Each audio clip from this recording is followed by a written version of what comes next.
let us welcome a friend of the show. In fact, former co-host of the show as well, Dr. Anna Brooks. Anna, good evening. Good evening. Have you got that horrible cat of yours away? It's not going to interrupt us tonight, hopefully. Well, I'd say not really. He's right Okay, he's right there. I know. Cheeky is. He's like, oh, there must be a YouTube, coming. It's time to settle him. Yeah. He can sense it. Hey, thank you for joining us. Really appreciate, as always, your time. We've been talking a little bit this week about it kind of feels like it's time for an update. You know what I'm saying? And really, as I said to you on the phone the other day, the thing that put it back into the forefront of my mind about what is actually going on out there for this week was it ripping through the All Blacks camp. Mm-hmm. And it just, it's not like, the All Blacks get it any more or less than anybody else, but when someone with profile gets it or a team with profile gets it, and that's something that will impact this weekend's game, it becomes a headline again. And I just thought, well, it's probably a good time to talk about it. It's probably a good time to get Dr. Anna on and have a chat about it. And then just purely by coincidence, there's been a change to the reinfection restrictions today, which we want to talk about as well. We've invited people if they want to ask questions that they can. But for the first, I feel like that's a song out of Frozen, for the first time in forever. Anyway, I don't know where I was going with that, but for the first part of this thing, I just want to kind of throw it to you and say, how are we actually doing with COVID at the moment? What's going on? And just to let people know who you are and what you do. The reason we love talking to you and people like Susie Wiles and Michael Baker is I want to talk to the people in the labs and doing the research and getting the research. I'm less keen to talk to the 9th floor of the beehive who gets the information from you guys. It goes through that big blimmin' smashing up machine to get out the other end what's best for them, and then we get various information coming out the back. So you're in the labs working on it. For people who don't know, you're probably the preeminent expert in New Zealand, if not one of, to do with long COVID. That's one of your areas of research at the moment. And we are incredibly grateful that you give us your time to come on here and chat about it. So with that being said, talk to us about the current climate of COVID in New Zealand. Yeah, so I think it is a bit of a timely point, isn't it? And especially today with the update. I think, when you go out there in society, you see the complacency is very real. That there's this sort of bizarre imbalance of let's just move on versus this thing's creeping back again. And so, and I've just sort of witnessed that. So, I just leapt on a plane and went amongst humans, which was somewhat frightening. And, that really opened my eyes to what was really going on out there. Magic here, like where you wear a mask in a particular place to keep yourself safe. And then it's magic. You just pop that mask off and you're clearly not able to be infected at that point in time. You have your glass of wine, magic here around you, all that sort of stuff's going on, right? And so, we're hearing that, some of these less friendly variants are on the rise as well. So, that was sort of a talking point this week internationally. That BA.5 especially is on the rise, and that's sort of hitting behind the scenes here too. So thank goodness the 90-day rule based on nothing has been sort of cut back down to another magical number, 29 days. So magic. 29 days, that's a bit annoying to track in the calendar, isn't it? How about here's the thing, make it easy. You're infected, you return a positive test, you isolate, and then you test to exit, and then you're negative, you go back to life, and then you get symptoms again, and test again. Yeah. I don't think you need to check the calendar to see if it's been 29 days, you know what I mean? So that's the thing. We're just after some simplicity messaging here, not crazy messaging of magical 90 days, because that was based on, nothing much. And just make it easy for people and safe. And another, little tidbit that's doing the rounds today is there's a study that shows that around about 50% of people are still infectious at, wait for it, day 8. So that's what we're just sort of saying, like, why all this sort of complicated messaging, and why not, do your test, do your time, exit when you're negative, and rinse and repeat if you get symptoms, you know? The So that's where we're at. Yeah, I wanted to actually have a look, and let me bring it up on the screen as well, at the new rulings out today. Cheat sheet for COVID reinfection advice has changed. Here's what you need to know. Up until now, people did not need to retest if they had tested positive for COVID within the past 90 days. So, layman's terms, you get positive, you go back into the world after you've got over it, got well, tested negative. 40 days later, you test positive again. The government advice at that point was, nah, she'll be right, basically. Just get on with life. She'll be right if you've tested positive again. That means those who have been infected with COVID could avoid taking a test even if they had COVID symptoms again for the next 3 months. Why has the advice changed? Whilst the Ministry of Health earlier said that evidence indicated new COVID-19 infections were unlikely to occur within 90 days of a previous infection, it now says there is a small chance of catching the virus again within 90 days, especially if it is a different variant or subvariant. We've been saying in here, Anna, and I've probably said this with you here, but certainly been saying in here, it feels like after you get COVID, you get well, you're a superhero for a month. You're pretty much safe for a month.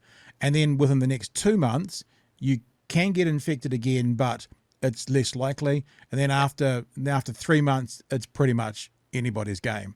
And then when they say it's now 29 days, that makes me think, well, that's that 1 month superhero status that we've been talking about here on the show. The next 2 months after that is still what we're saying still correct. There's still a lesser chance of getting it there because of your antibodies. And then after 3 months, it's because it was 6 months at one stage. It was after 6 months, it's up to anybody. Are they now saying 3 months? Is that really when it's anybody's game again? It's due to these variants evading the immune response, right? So, a lot of, again, the other thing that's happened was that this week where the access to those eligible can get the second booster. So, for a long time we were like, hey, when's that coming? So we're basically in this precarious point. Hopefully people have leapt on taking up the booster if they're eligible. But I mean, that was only just recently. But essentially we were sitting ducks. We had our basically anyone frontline who got their boosters ages ago, sort of November, all waning, fully waning immunity. Let's be honest, if you're a frontline worker, if you're a healthcare worker, you're probably being infected because everyone's getting infected out there.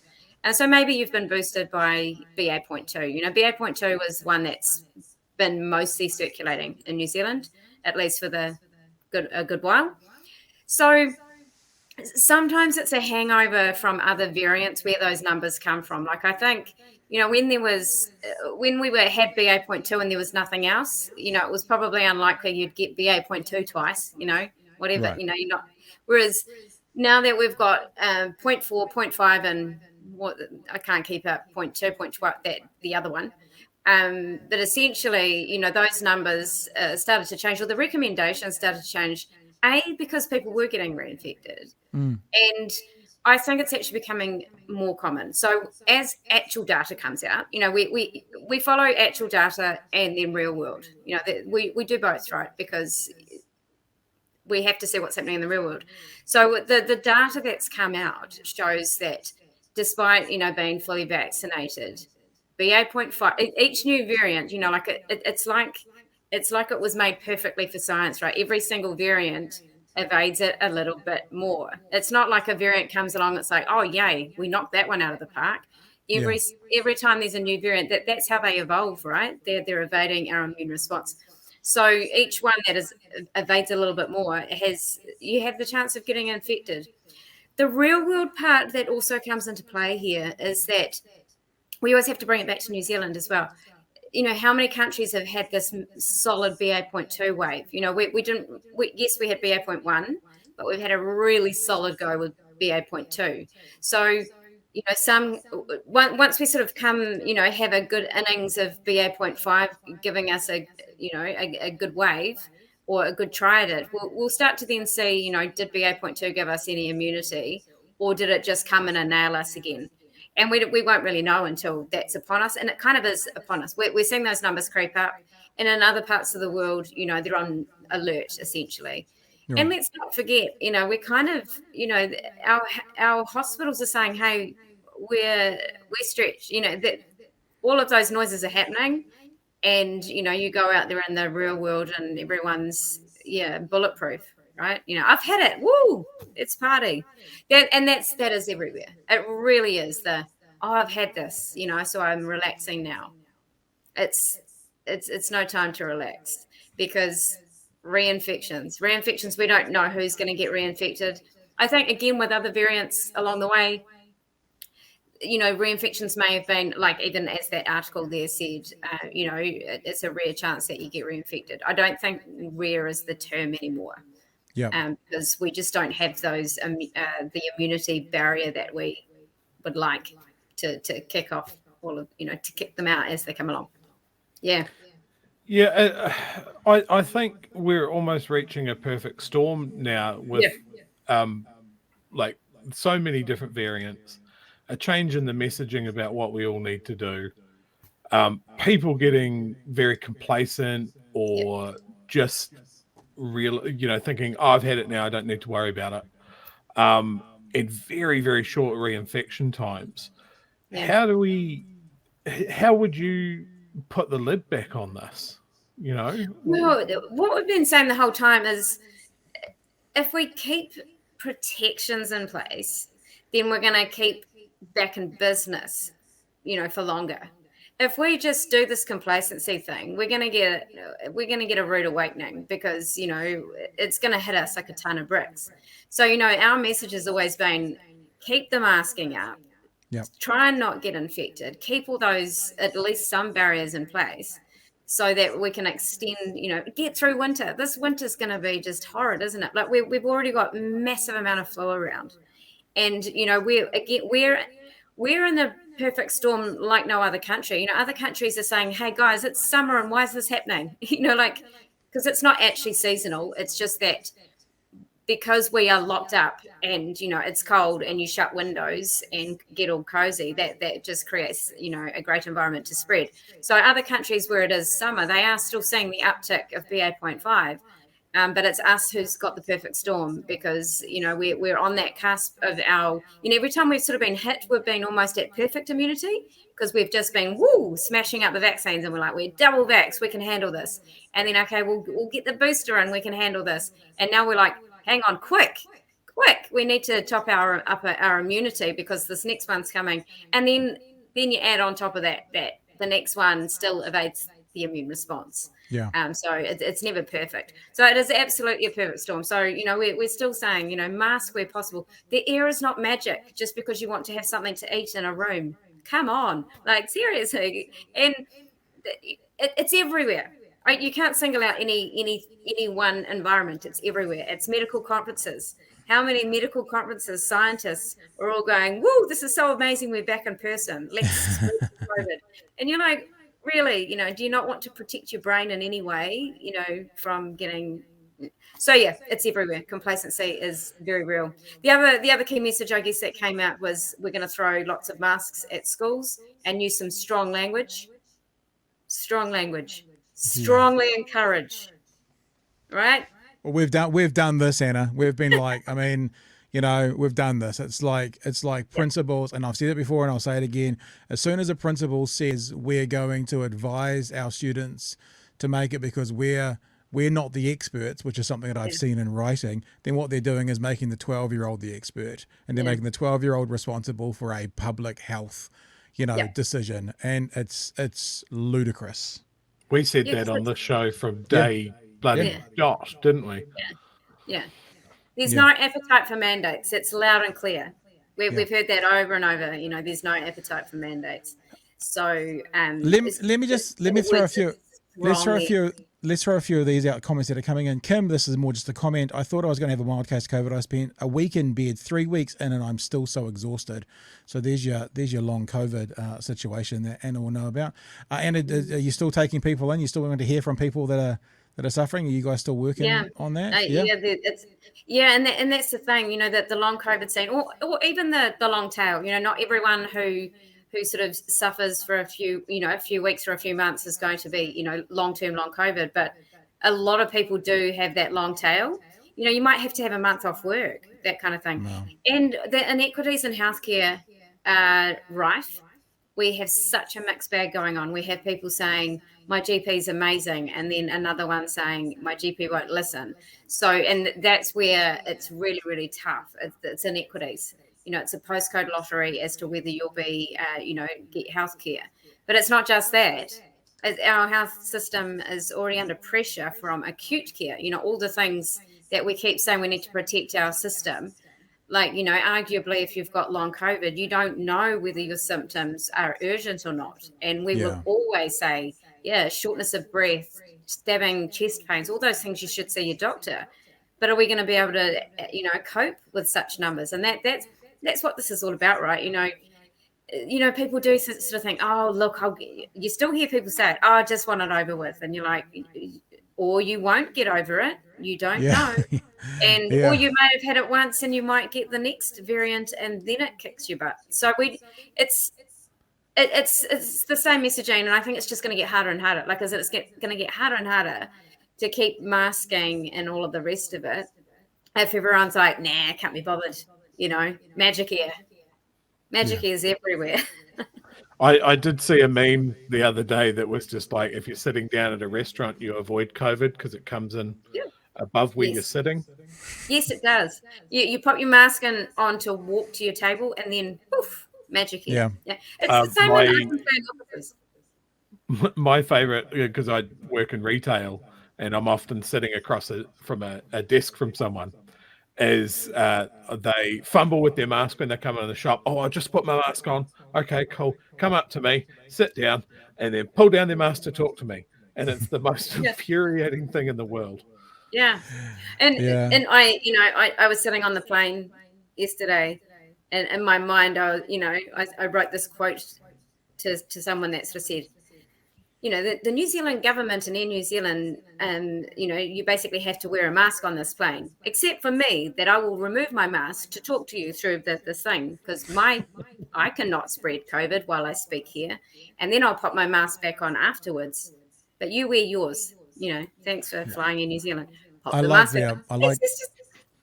the magic air thing. Hey, a few more comments that are coming in. Politikiwi says, 90 days seems like BS. My flatmate got COVID again after barely a month after they last got it. I want to ask you a question about that. But Kim's actually got a more specific question where Kim says, can Anna talk more about the current COVID variants? Did you say, Anna, that they were more sinister? So that's a good question. Yeah. We actually haven't gone to the wastewater yet. I want to make sure we get to that. We've got about maybe 10 to 15 minutes max left. Yeah. But are these variants coming out now more harmful, more problematic than the previous ones? That's a great question. So some people are saying, that BA.4 and 5 aren't more serious. Like, you sort of do see that written. I don't know. I guess what people are going by at the moment is real world data, that it's not necessarily, there's not this massive uptick in mortality yet. But what we are hearing in pockets around the world are things like, oh, it's going back to the lungs. It's got that ability to go deep into the lungs again. And so I have seen also data out of the lab, so that's lab data. When you look at BA.5 versus BA.4 or BA.2, and BA.5 looks Delta-esque. It's not that it's like Delta. So, that's the thing that can be confusing. It's not that it came from Delta.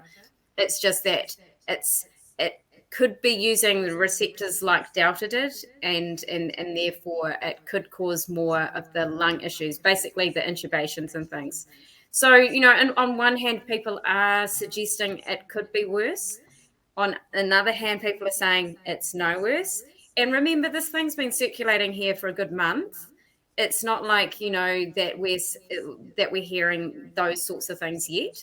And whether or not whether that's because of vaccine protection, don't really know. So I think it's definitely not another BA.2. I think they're sort of saying, we need to look. It's raised red flags everywhere around the world, saying we need to look out for this. Yeah.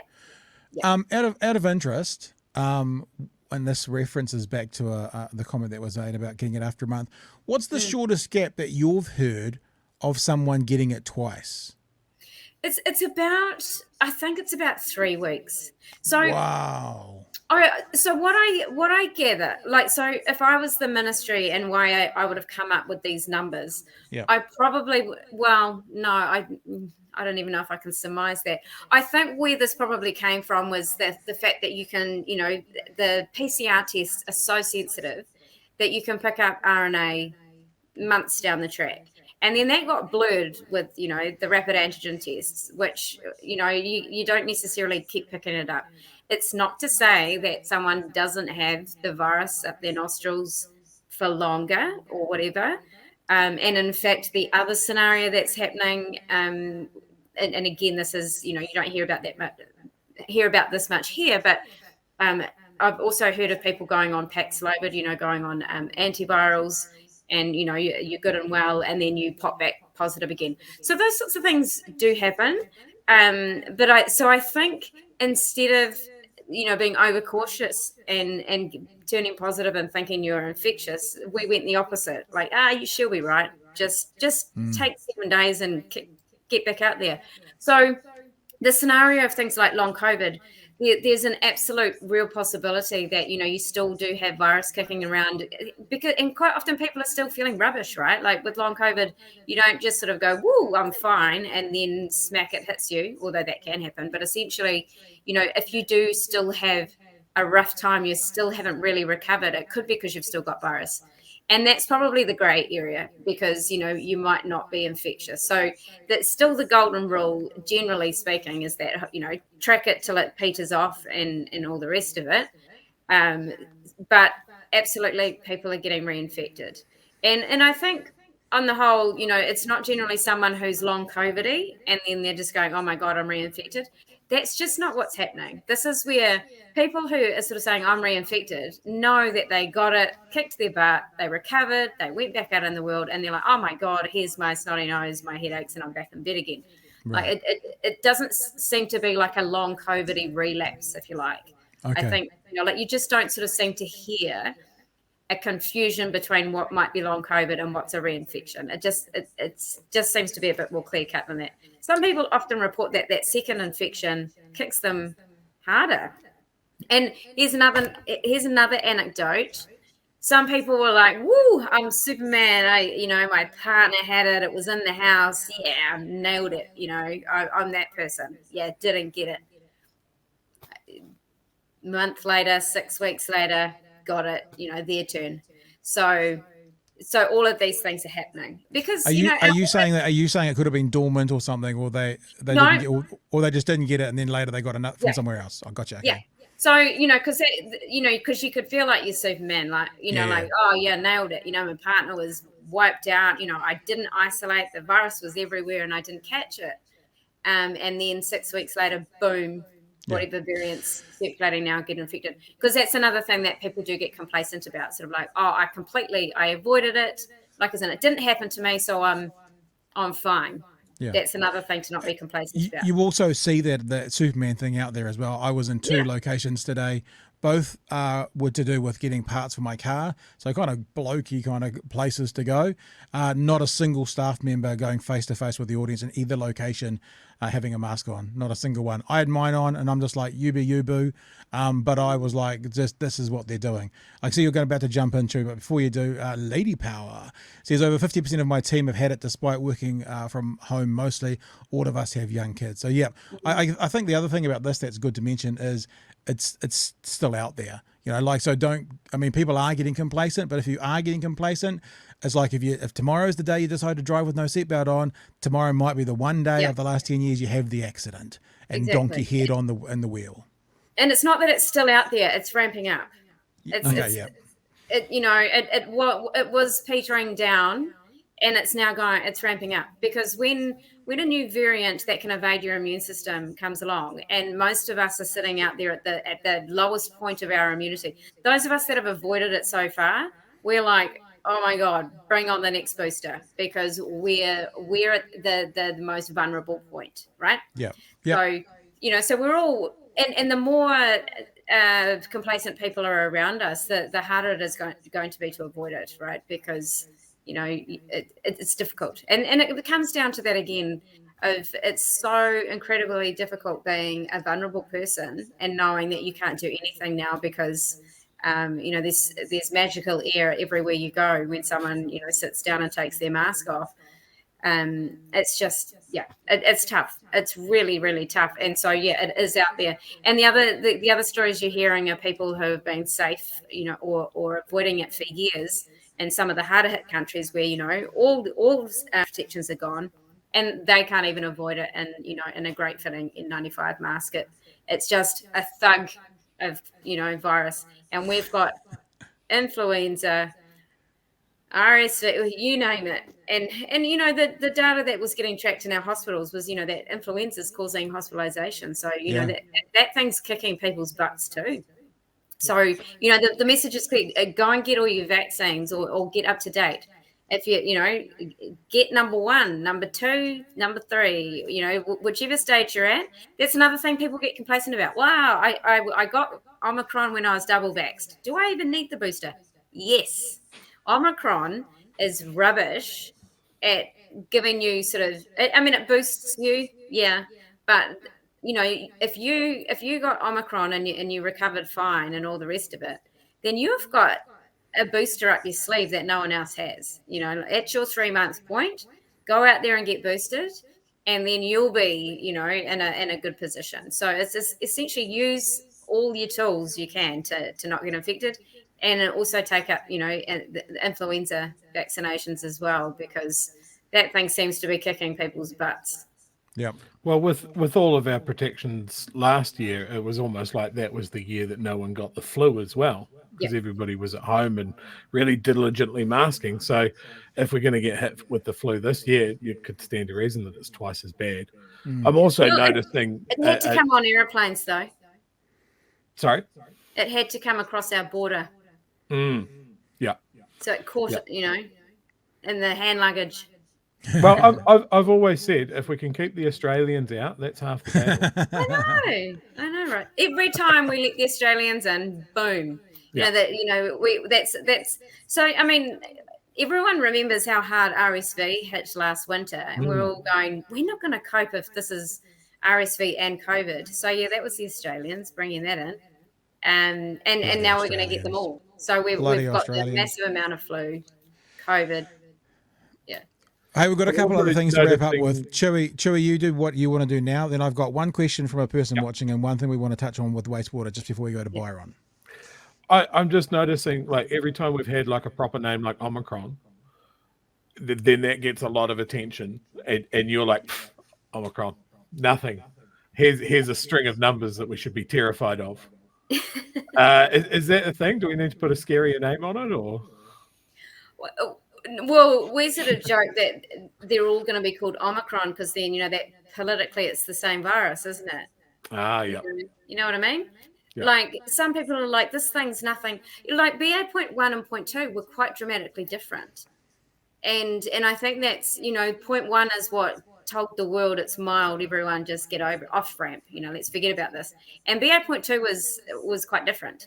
And arguably that's when you renamed the viruses, is when they were different.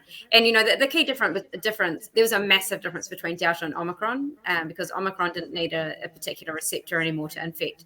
Who knows if we're going to get another name, or whether it's just going to, we're going to get like 20 Omicrons, because it's just good to just talk about it as Omicron, because Omicron was always mild. Just keep, never forget that it's the mild one. Angry. Yeah. Angry about that. Here's a question from David. I won't go through the full question, but basically he's talking about how we're now changing the way that we record deaths. And recently it went to sort of died with COVID, died of COVID, died with COVID complications. And I'm assuming what David's asking is, what percentage of the 1,400 deaths have been attributed to COVID? So in other words, how many people have actually died from COVID without those comorbidities or other issues that have caused it? Do we know that? I always bring it down to, if the person didn't get COVID, they wouldn't be dead. Yeah. why are people so like want to tease apart whether the virus killed them or not? Like it's bizarre because they got COVID. It's a bit like saying, if someone's got long COVID and, that illness, something then happens to them later, it's bizarre behavior about, whether the virus itself killed you or not. It's like, did you bleed from a gunshot wound or, it's all that stuff that starts to creep in. But it's still important. It's still important to know, mortality and all the rest of it. Because what we need to really keep an eye on moving forward is the buried, if you pardon the pun, the buried deaths, like as in where you die a year later and it was absolutely because you got COVID, and no one will ever want to tie that to COVID because, Right. it was a year later. And those are the sorts of things that we really need to keep a handle on, because we know these viruses clot your blood. We don't know the long-term impacts of all of these things. And so, yes, it's important to categorize why people are dying, but at the end of the day, getting COVID is often triggered or facilitated, the end of someone's life, and so I hate that whole with or of thing, but it's still important to document. Yeah. Let's leave that and let's just go to this question, which is sort of the question we said we were going to start with, but we're getting there towards at the end, because it's one of the questions that I guess we want to know, Anna, if you have any insight into this. This was a couple of weeks ago or a week and a half ago. This is from TVNZ, and there were some wastewater results across the country, but they gave us the Auckland one here, and the yellow line for people who are watching was the number of cases that were reported. So people doing the reporting of cases, and that's hovering down around that 1,000 mark. Through the wastewater testing, which I'm assuming they've got a formula that says X amount of shared virus equals X amount of people or something. They said that the people in Auckland at that time with COVID, or that was shedding COVID virus, was over 4,000. Now, I guess for those of us who are watching the numbers, and I think today's number was just under 8,000, kind of going, oh yeah, it seems like it's getting a bit better. If that 8,000 today that was reported was actually 32,000, then that's a horrifically different situation for us to understand, especially if, as we've all said, people are getting complacent. If we were still getting 1 p.m. updates with the Prime Minister at the podium saying 32,000 cases today, there wouldn't be the complacency. So it's important for us to understand. And I'm just wondering, can you help us understand a bit more about that? Can you give us an understanding as to, is this accurate? Is this what we're assuming? Do we know what the offset is for real cases versus reported cases? Any of that stuff we'd love to hear from you about. I think it all comes down to, again, complacency. Like if we're all traveling now, whether it's to go, down the country, up the country, or out of the country, people are going to not want any of those plans disrupted. So travel is one thing that's going to lend itself to not reporting your case, or going to work. There's so many layers of why someone will or will not report their case. Some people might not know. Well, let's not forget the 90-day rule. According to, until just, was it today or when that changed, you didn't have to report a reinfection. So we don't know how many of those were reinfections because you didn't have to document it. And how easy is it to get a test? I come back to that as well. I don't think it's an easy thing to do. If you wake up and you're flu-y, you got all the symptoms, is it that easy to go and get a test rather than go to work? Like I think all of these things, all of the ease of reporting and the reasons why someone would choose not to, I think they're just escalating. And so it's of no surprise. Like I think we need things like wastewater testing to show us the true story, because the reporting's going to be dropping off more and more. And people, you sort of hear that, like, why bother reporting my test? Because who cares anymore? People have that whole sort of thing, like, who cares? But also to remember, anyone who is in that camp, absolutely record your result. You want to know for your own health benefit if you've been exposed to this virus. Everyone needs to know and document that, because you don't know down the track if you might need to know. But I think all of these things are at play. You might be going away for the weekend, you test positive, and you're like, I'm still going to go away, because that's what it's human nature has now swooped in. It's everywhere.